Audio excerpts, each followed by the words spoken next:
തെറ്റ് പറ്റിക്കഴിഞ്ഞാൽ പിന്നെ അതിനൊരു മുറിവാക്കിയിട്ട് നമ്മളെ ഉപദ്രവിക്കുന്ന ഒരു സംഭവമല്ല, അതിന് പകരമായിട്ട് അതിനൊരു ജ്ഞാനമാക്കിയിട്ട് മാറ്റണം. അത് നിങ്ങളുടെ ജീവിതത്തിലെ ഏറ്റവും വലിയ തെറ്റ് ഇപ്പോൾ ഏതായിരിക്കും? നിങ്ങൾ ആലോചിച്ച് കഴിഞ്ഞാൽ ഒരു തെറ്റായ വിവാഹ തീരുമാനമായിരിക്കാം, ഒരു ബിസിനസ് തീരുമാനമായിരിക്കാം, വിശ്വസിക്കാൻ പറ്റില്ലാത്ത ഒരാളെ വിശ്വസിച്ചതായിരിക്കാം, ദേഷ്യത്തിൽ പറഞ്ഞ ഒരു വാക്കായിരിക്കാം, അല്ലെങ്കിൽ നിങ്ങളുടെ ജീവിതത്തിൽ നിങ്ങൾ വലിയൊരു അവസരം നഷ്ടപ്പെടുത്തിയിട്ടുണ്ടാവും, അല്ലെങ്കിൽ നിങ്ങൾ സ്നേഹിച്ച ഒരാളെ നിങ്ങൾ തന്നെ വേദനിപ്പിച്ചിട്ടുണ്ടാവും. അപ്പോൾ ഒരു ചോദ്യം ചോദിക്കുക, ആ സംഭവം ഓർക്കുമ്പോൾ നിങ്ങൾക്കിപ്പോൾ എന്താ കിട്ടുന്നത്? നിങ്ങൾക്ക് ഇപ്പോഴും വേദന മാത്രമാണോ കിട്ടുന്നത്? അത് നിങ്ങൾ തെറ്റ് ചെയ്തു, അതുകൊണ്ട് ഇപ്പോൾ നിങ്ങൾക്ക് എന്ത് ഗുണമാണ് കിട്ടുന്നത്? ഗുണമാണോ ദോഷമാണോ? വേദന മാത്രമാണോ കിട്ടുന്നത്, അതോ അതിൽ നിന്ന് ജ്ഞാനവും കിട്ടുന്നുണ്ടോ? ഈ രണ്ടിനിടയിലാണ് മനുഷ്യൻ്റെ വളർച്ച. ഒരേ തെറ്റ് ഒരു മനുഷ്യനെ ജീവിതകാലം മുഴുവൻ തകർക്കാം, അല്ലേ? അല്ലെങ്കിൽ അതേ തെറ്റ് ഒരു മനുഷ്യനെ കൂടുതൽ പക്വതയുള്ള ആളാക്കാം. വ്യത്യാസം തെറ്റിലല്ല, അതിനെ നമ്മുടെ ബ്രെയിൻ എങ്ങനെ പ്രോസസ്സ് ചെയ്യുന്നു എന്നുള്ളതിലാണ്. നമ്മുടെ തലച്ചോറിനൊരു പ്രത്യേക സ്വഭാവമുണ്ട്. വികാരപരമായ ശക്തമായ സംഭവങ്ങളെ അത് കൂടുതൽ പ്രാധാന്യത്തോടെ ഓർക്കും. പ്രത്യേകിച്ച് നമ്മൾ ഭയപ്പെട്ടുകൊണ്ട് അനുഭവിച്ച കാര്യം, അപമാനിച്ചുകൊണ്ട് അനുഭവിച്ച കാര്യം, നഷ്ടങ്ങൾ, വഞ്ചന, പരാജയം, ഇവയുമായൊക്കെ ബന്ധപ്പെട്ടുള്ള അനുഭവങ്ങൾ വീണ്ടും വീണ്ടും സംഭവിക്കാതിരിക്കാൻ തലച്ചോറ് അവയെ ഓർമ്മയിൽ ശക്തമായി സൂക്ഷിക്കാൻ ശ്രമിക്കും. അതിൻ്റെ ഉദ്ദേശം ആക്ച്വലി നമ്മളെ പീഡിപ്പിക്കലല്ല, നമ്മളെ സംരക്ഷിക്കലാണ്. അതായത് ഇവിടെ ഒരു പ്രശ്നമുണ്ട്.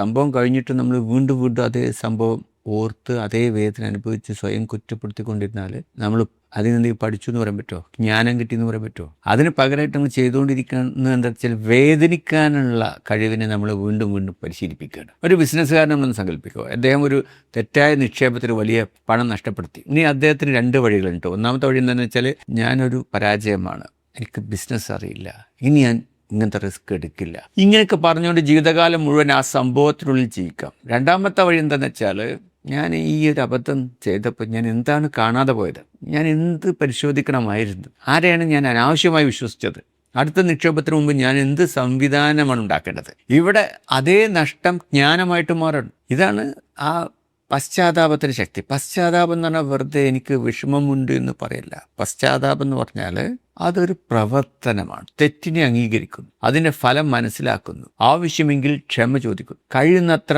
നഷ്ടം മറ്റുള്ളവർക്ക് ഉണ്ടായിട്ടുള്ളതാണെങ്കിലും പരിഹരിക്കുന്നു. പിന്നീട് അതേ തെറ്റ് ആവർത്തിക്കാൻ ബുദ്ധിമുട്ടുള്ള ഒരു സംവിധാനം ജീവിതത്തിൽ സൃഷ്ടിക്കുന്നു. ഇതാണ് യഥാർത്ഥ മാറ്റം. ഉദാഹരണത്തിന്, ദേഷ്യത്തിൽ നിങ്ങൾ വേദനിപ്പിക്കുന്ന വാക്കുകൾ പറഞ്ഞിട്ടുണ്ടെങ്കിൽ ഇനി ഞാൻ ദേഷ്യപ്പെടില്ല എന്ന പ്രതിജ്ഞ മാത്രം പോരാ.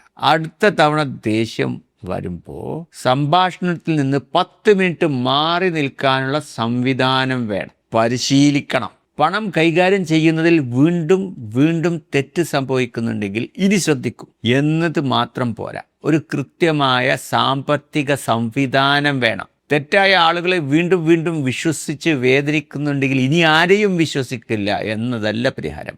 വിശ്വസിക്കുന്നതിന് മുമ്പ് പരിശോധിക്കുന്ന ഒരു പുതിയ രീതി വേണം. ഇതാണ് ഒരു വലിയ സത്യം. നമ്മുടെ ജീവിതം മാറ്റുന്നത് നല്ല തീരുമാനങ്ങളല്ല, നല്ല സംവിധാനങ്ങളാണ്. കാരണം നല്ല തീരുമാനമെടുക്കുന്ന മനുഷ്യൻ ക്ഷീണിക്കും, വികാരാതീതനാകും, മറക്കും. പക്ഷേ ഒരു നല്ല സംവിധാനം, പ്രിൻസിപ്പിൾസ്, തത്വങ്ങൾ, ഞാൻ എന്ത് ചെയ്യുമെന്ന് എഴുതി വെച്ച കാര്യങ്ങൾ, ആ കാര്യങ്ങൾ ക്ഷീണിക്കില്ല. അതായത് നമ്മൾക്ക് അതേ അനുഭവം വീണ്ടും വരുമ്പോൾ എന്ത് ഇനി ചെയ്യണം എന്നുള്ളത് നമ്മൾ കൃത്യമായ ഒരു സംവിധാനമാക്കി സൂക്ഷിച്ചിട്ടുണ്ട്. അതായത് നല്ലൊരു സംവിധാനം നമ്മുടെ ദുർബലമായ ദിവസങ്ങളിലും നമ്മെ സംരക്ഷിക്കും.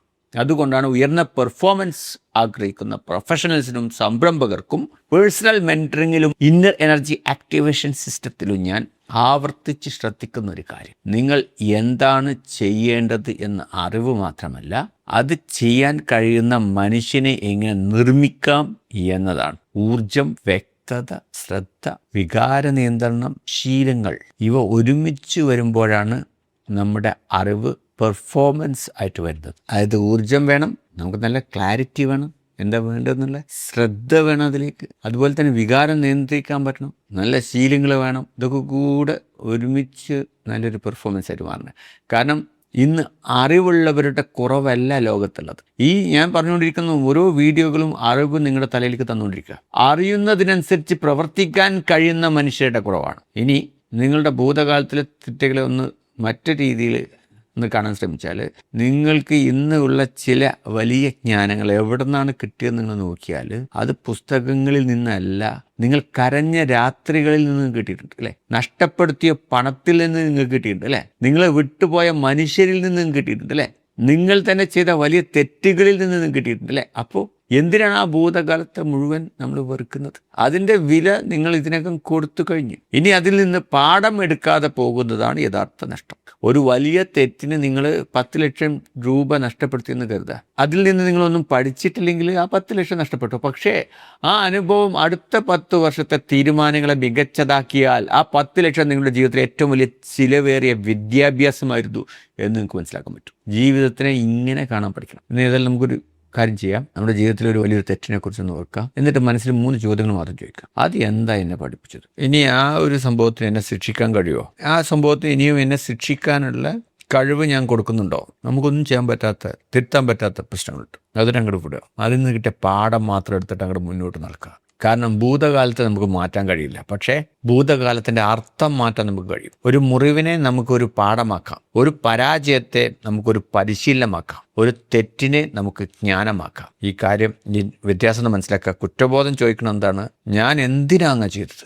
പശ്ചാത്താപം ചോദിക്കണം എന്താ വെച്ചാൽ, ഇനി ഞാൻ എങ്ങനെ ജീവിക്കും? അതായത് ഇനി എന്താ അത് വെച്ച് ഞാൻ പഠിച്ച കാര്യങ്ങൾ വെച്ച് എങ്ങനെ ജീവിക്കും?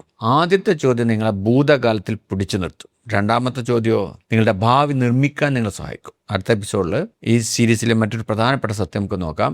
നമ്മൾ ഒരാളോട് ക്ഷമിച്ചു എന്ന് പറയുമ്പോഴും അയാൾ ചെയ്ത കാര്യം വർഷങ്ങൾക്ക് ശേഷം വീണ്ടും വീണ്ടും, അത് ക്ഷമിച്ചിട്ടൊക്കെ ഉണ്ട്, പക്ഷെ മനസ്സങ്ങോട്ട് വിടുന്നില്ല, വീണ്ടും വീണ്ടും മനസ്സിലേക്ക് വരുന്നത് എന്തുകൊണ്ടാണ്? ക്ഷമിച്ചിട്ടും മുറിവ് ഓർമ്മയിൽ നിൽക്കുന്നത് ക്ഷമിച്ചിട്ടില്ല എന്നുള്ളതിൻ്റെ തെളിവാണോ, അല്ലെങ്കിൽ അത് നമ്മുടെ ബ്രെയിൻ പ്രവർത്തിക്കുന്ന സ്വാഭാവികമായ രീതിയാണോ? ഇതേക്കുറിച്ച് നമുക്ക് അടുത്ത എപ്പിസോഡിലൊന്ന് പരിശോധിക്കാം.